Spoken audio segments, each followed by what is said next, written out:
everybody, it's just about it. And today we're gonna see where people still use cash. It's not like everywhere. So the highest is Myanmar. Okay. Advanced economies tend to rely less on cash. No joke. No joke that the more advanced you are, the less you use physical items. Oh my gosh. Okay, so I guess look at all these, like the developed countries, most of them don't use cash. Like every time I see we're cashless on a business, they're saying something along the lines of, for your safety, we're not using cash. Like, what's wrong with cash? Like, actually, what will happen with the cash? Like, I know cash is dirty, but like, wash your hands or just something. Like, I don't get what they mean by for your safety. Like, what will happen if never mind. Like, they mean it's unstealable? Well, it's pretty easy to steal, considering some idiot on the other side of the world can steal my money from my bank account that's online. I'll say it's much harder to steal than cash, but you have to physically be there. So honestly, unsurprisingly, the countries with less advanced economies are going to be using cash more because they don't have the funds to make this giant network of credit cards and buy now pay later stuff. Poland. Poland. What? Honestly, I don't know Panama was considered, exactly. Like, I don't know Panama was known for its advancedness, but okay. Quality of life index. Numbio's quality of life index. What is that? Measures overall living conditions in countries. So safety, healthcare, pollution, blah blah blah blah. Okay. So the highest is Luxembourg. What's okay, I guess Luxembourg is the highest. Well, what's the lowest? Israel. Okay, cut them some slack. They're literally in a war. Of course they're gonna be lower than everyone else. Okay, so currently UK, dang, UK's behind Qatar. Look, I just don't know.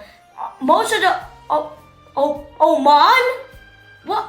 Okay, I don't know Oman was exactly known for. Okay, let's just see last year, man. Okay, surprising amount of Middle Eastern countries here. Like, I expected to just see a bunch of Western countries, but I guess not. Is there even any Asian countries? I mean, Japan is here. Like 2 things last year. Nothing to see. Wait, Turkmenistan has a high quality of life. Like, aren't they like a dictatorship basically? What a guy had renamed the calendar after his family, and there's just flipping statue that points at the sun. Like, I mean, is this a different country? Like, am I getting the wrong country or something? Yeah, this statue. But like a statue that literally points at the sun whenever the sun moves. Like, it's like a really weird sunflower. Like you're telling me that the dictator is one of the best. Okay, yeah, never mind. Use inflation by product type. Ooh, that's interesting. Now, so gas and fresh fruits has went down? Huh. I'm sure this has a lot of stuff to do with the tariffs and all this malarkey or whatever. But currently, eggs. Is this I know it's US, but in Australia we're paying $19 a butt for a ton of eggs. What? Woman's of power. Honestly, I don't know how any of this is calculated, but I assume they just see the price difference from last year or something. Yeah, September 2024 to September 2025. Now, why do these decrease? I have no clue, man. Let me see. Wait, so inflation is when there's more money than products, so products are worth more. But yeah, that's inflation. So, I guess, actually now, but if the government makes more money, I guess it has something to do with the demand. Because if there's no demand for something, then people won't be buying it, so it probably won't go up in price that much. Because not many people are buying. Actually, what? Wait, if we're using that logic, then more fresh fruits be okay. I have no idea how that inflation works then. I was thinking, if the US government distributes money equally, well, you know what I mean. They still print a lot of money, so they're changing the price but the US government is still just giving out a bunch of money. But I'm just confusing myself. Okay, so let's just see this. IT hardware, sporting good. Okay, I'll be honest.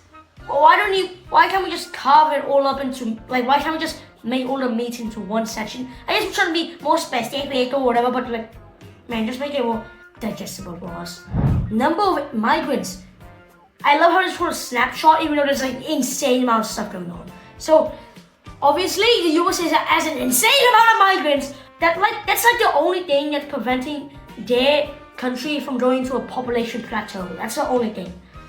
Honestly, yeah, most of the West countries have like this insane number of migrants. Especially most Australia. I would like one of the most diverse countries in the world. I don't know, maybe it's the school education or whatever. Now, top 25 countries by number. Yeah, USA. Top 25 countries by percentage of migrants out of total population. Oh, okay, so I think it means like it's like the biggest amount of migrants that make a population. Yeah. So Qatar, oh man, a lot of migrants. Like I guess a bunch of billionaires moved there, but isn't it like Florida? Global total 304 million migrants.